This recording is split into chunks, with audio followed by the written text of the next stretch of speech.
तो जितने भी राक्षस हुए उन्होंने एक ही वरदान मांगा कि हम का होके मरे ना मारे, हमारी मृत्यु ना हो। इसने सीधा सा कहा ब्रह्मा जी से कि वरदान स्वरूप अगर कुछ देना है तो ये दे दो कि हमारी मृत्यु ना हो। तो ब्रह्मा जी ने एक ही बात कही कि तारकासुर ये वरदान तो नहीं मिल पाएगा। क्यों? क्योंकि सुख पाता रहा जो सदा जग में, आखिर में दुख उसे पाना पड़ा। पछताया नहीं जो कहीं भी कभी भी, अंत समय पछताना पड़ा। और तारकासुर कोई फूल ना बाग में ऐसा खिला खिल के ना जिसे मुरझाना पड़ा। और विधि का ये अटल विधान रहा जिसे आना पड़ा उसे जाना पड़ा। इसलिए ये वरदान तो हम आपको नहीं दे पाएंगे। तो तारकासुर ने कहा कि मरना तो मैं चाहता नहीं हूँ और सीधे से ये ऐसा वरदान दे नहीं रहे हैं। तो तारकासुर ने दिमाग लगाया और विचार किया कि शंकर भगवान की पत्नी है नहीं, क्योंकि सती जी तो पिता के यहाँ देह त्याग चुकी है। तो तारकासुर ने सोचा कि शंकर के पास पत्नी है नहीं और दूसरा विवाह हो जाए तो होगा नहीं, क्योंकि डेट निकल चुकी है। अब इनका दूसरा विवाह कोई करने वाला नहीं है। पत्नी नहीं है, विवाह होगा नहीं तो पुत्र नहीं होगा। तो इसने हाथ जोड़ करके कहा ब्रह्मा जी से कि मेरी मृत्यु अगर हो तो केवल शंकर के पुत्र के हाथों के द्वारा, वरना कोई दूसरा मुझे ना मार पाए। ब्रह्मा जी ने कहा तथास्तु, ये तो चल जाएगा, जाओ।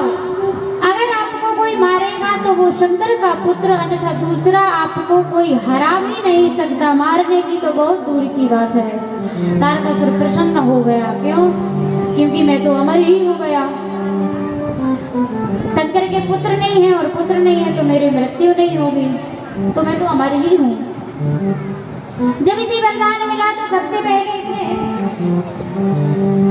कथाओं में रोक लगाई, यज्ञों में रोक लगाई। जो भगवान का भजन करता है उनको परेशान करता है, साधु संतों को परेशान करता है, देवताओं को परेशान करता है, भगवान के जो भक्त हैं उनको ये परेशान करता है।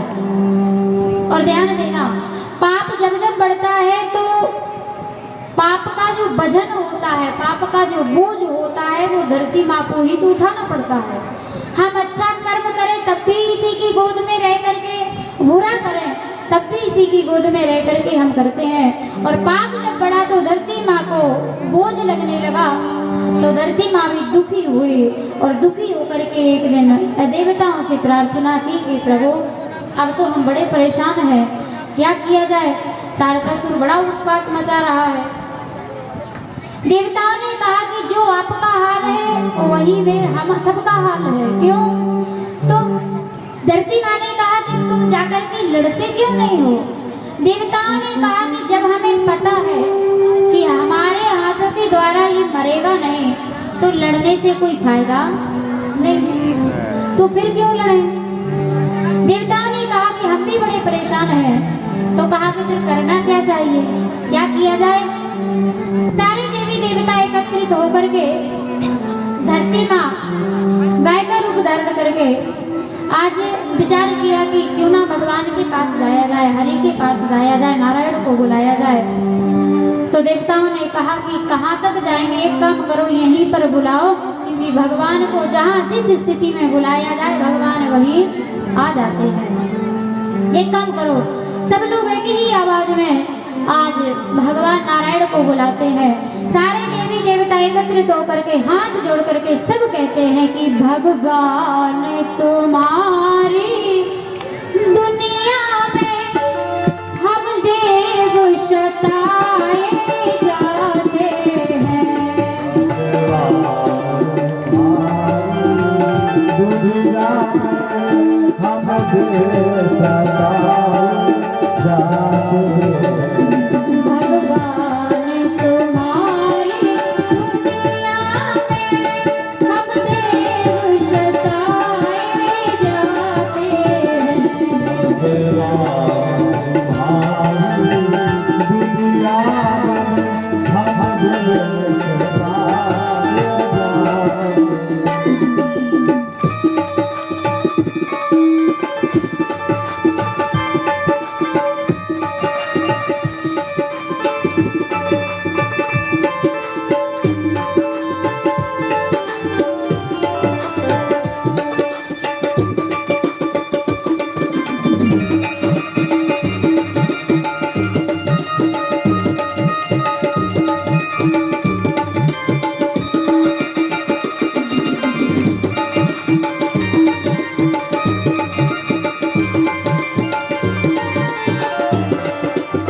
बोलिए नारायण भगवान की। और सब लोगों ने एक ही साथ में भगवान नारायण को जैसे ही बुलाया, भगवान नारायण प्रकट हो गए और जैसे ही सबको दर्शन दे करके कहा कि बताओ क्या बात है। देवी देवताओं ने कहा क्या आपको नहीं पता, आप तो सब जानते हैं, आप तो सब देख रहे हैं कि हम सब कितने परेशान हैं तारकासुर की वजह से। भगवान नारायण ने कहा कि आप भी बड़े बड़े योद्धा हो, क्या तारकासुर से नहीं जीत सकते हो, जाओ जाकर के युद्ध करो। देवताओं ने कहा कि नारायण हम जीत तो सकते थे, लेकिन ब्रह्मा ने वरदान दिया है। क्या वरदान दिया है? देवताओं ने कहा कि ब्रह्मा जी ने वरदान दे दिया है कि शंकर के पुत्र के हाथों के द्वारा ही मरेगा, दूसरा कोई हरा भी नहीं पाएगा। मारने की तो बहुत बड़ी बात है, और जब हमें पता है कि ये मरेगा नहीं तो प्रभु लड़ने से कोई फायदा नहीं है। क्यों लड़ेंगे, क्यों युद्ध करके अपना समय खराब करें। तो भगवान नारायण ने कहा कि भैया जब आपसे नहीं मरेगा तो फिर तो मैं भी नहीं मार पाऊंगा, क्योंकि ब्रह्मा की वाणी झूठी तो हो नहीं सकती। तो देवताओं ने कहा कि प्रभु कुछ तो उपाय करिए। तो नारायण ने कहा कि जाओ ब्रह्मा से कहो, ब्रह्मा ने वरदान दिया है कि आपने बिना सोचे समझे वरदान तो दे दिया है, अब कोई उपाय भी बताओ।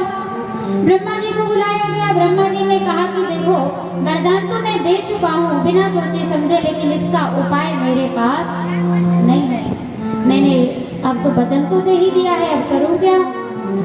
आज भगवान नारायण ने कहा कि कोई बात नहीं, अब तो एक ही उपाय है कि भगवान शंकर के विवाह की व्यवस्था की जाए। क्यों? विवाह होगा तब पुत्र होगा, और जब पुत्र होगा जब तारकासुर का विनाश होगा। एक काम करो, चलो सब लोग कैलाश पर्वत के ऊपर, और कैलाश पर्वत पर सारे देवी देवताओं को लेकर भगवान नारायण पहुंचे।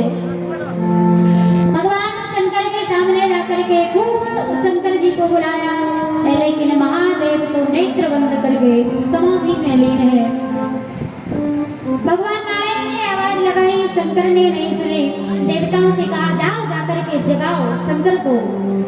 देवताओं ने कहा कि प्रभु हम नहीं जगाएंगे। क्यों? ध्यान देना, भगवान के भक्त अगर जब भक्ति कर रहे हैं तो बीच में कोई जगाएगा, परेशान करेगा तो दोष उसको लगेगा। देवताओं ने कहा कि अगर वैसे ही वह महादेव बैठे होते तो मैं जाकर के बुला लेता। ये समाधि में लीन है और इनकी समाधि तोड़वाना हमारे बस की बात नहीं है, हम नहीं जाएंगे। तो नारायण ने कहा कि फिर क्या करना है। देवताओं ने कहा कि अब आप ही बताओ, आप ही जो करोगे वही होगा। भगवान नारायण ने कामदेव से कहा जाओ जाकर के भगवान शंकर की समाधि को तोड़वाओ। कामदेव ने कहा कि मेरी इतनी सामर्थ्य नहीं है कि मैं शंकर के पास जाकर के उनकी समाधि को तोड़वाऊं, लेकिन बार बार कहने पर आज कामदेव ने कहा कि मैं जानता हूँ कि शंकर के पास जाऊंगा तो फिर मैं जलकर के भस्म ही होना पड़ेगा, अब मेरा आगे जीवन नहीं रहेगा। लेकिन कोई बात नहीं, अगर भगवान की लीला आगे बढ़ाने में अगर मेरा काम है तो मैं अवश्य जाऊंगा। और आज भगवान शंकर की समाधि को कामदेव के द्वारा जैसे ही तुड़वाया गया, शंकर का तीसरा नेत्र खुला, कामदेव जल करके भस्म हो गया। बोल देवों के देव महादेव की। कामदेव की पत्नी रति माता रोती हुए आई कि अब तो मेरा पति ही नहीं है, मुझे भी भस्म कर दो। भगवान नारायण ने कहा कि चिंता ना करो, जब मैं द्वापर में कृष्ण बन करके आऊंगा तब आपका पति आपको जरूर मिल जाएगा। आप जाओ जाकर के इंतजार करो।